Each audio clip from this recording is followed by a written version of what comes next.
Appeal Fathers who gave this pledge at their second consultation meeting in Benin City, the Edo State capital, on Tuesday, also discussed on ways to assist the government in tackling the trend of insecurity in the country, especially as the 2019 general elections approach.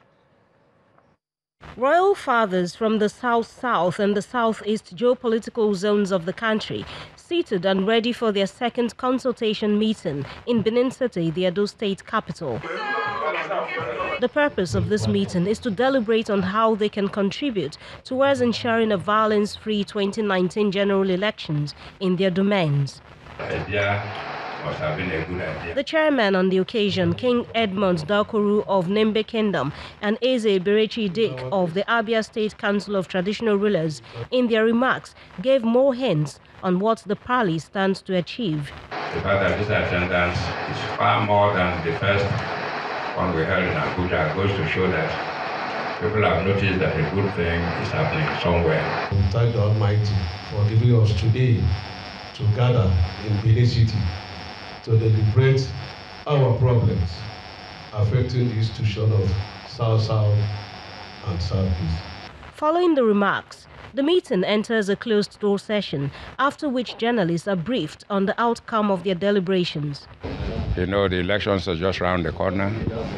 Many parties have done their primaries. Campaigns will very soon follow. Always, this is a very tense time.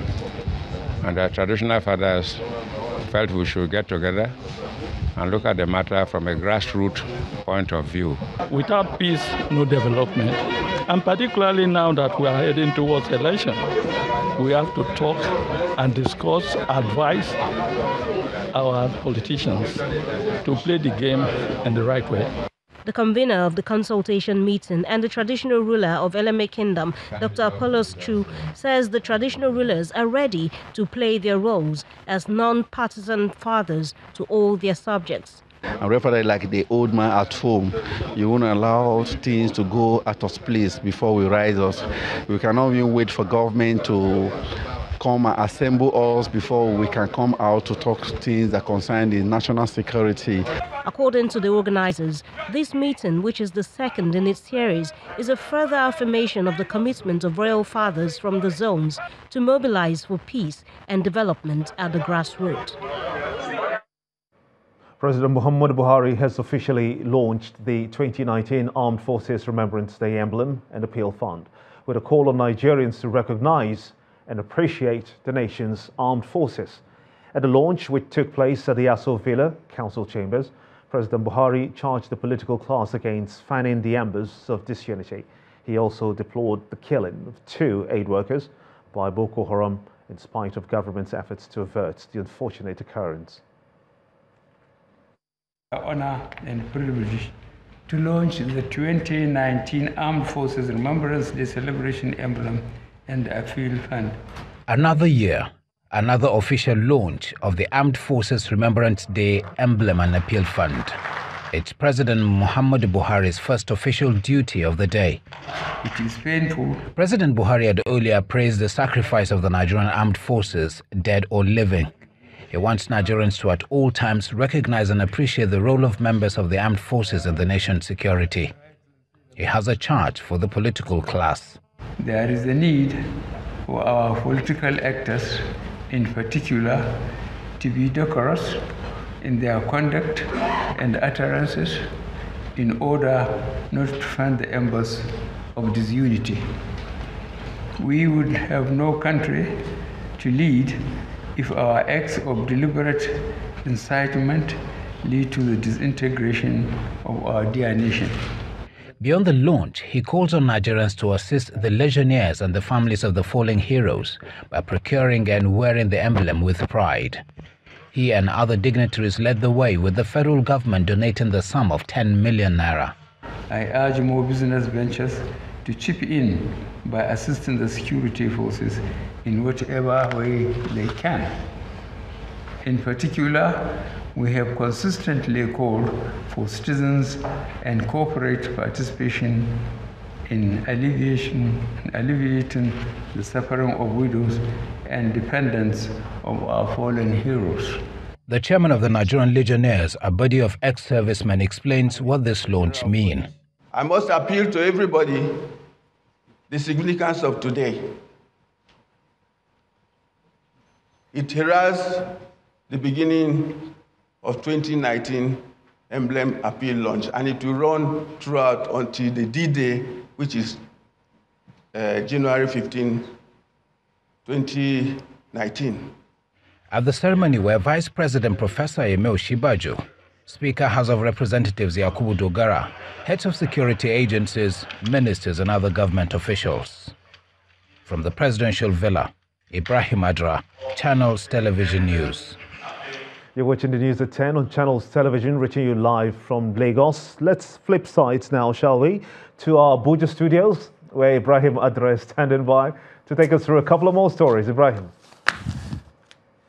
Many thanks, Gimba. Now, the People's Democratic Party candidate in the September 22nd governorship election in Osun State, Senator Demola Adeleke, has been arraigned in the Federal High Court Abuja on 4 counts bordering on examination malpractice.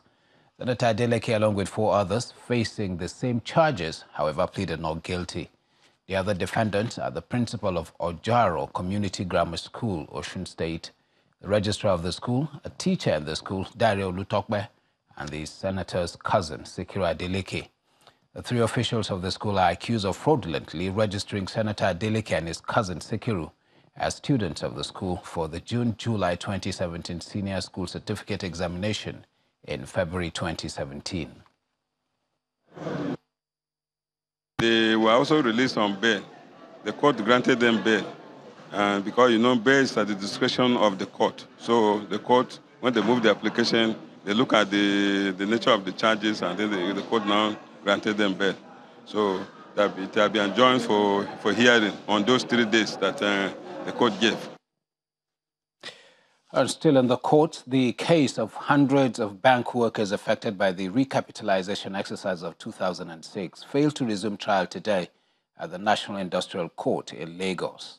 This is due to the preliminary objection filed by the defendants, the Central Bank of Nigeria, CBN, and the Nigeria Deposit Insurance Corporation, NDIC. At the last sitting in July, the NDIC filed a defense to the former bankers' claims, while the CBN didn't put in a defense. On May the 30th, the ex-bankers withdrew the old suit, which they filed as a union, and decided to file a fresh suit for their benefits as individual claimants. The trial judge, Justice Mustafa Tijani, adjourned the case till January the 16th and 17th, 2019 for trial. The matter is not going on today because we have a plenary objection to the fact that the claimant failed to follow the due process by not filing the process within the stipulated time.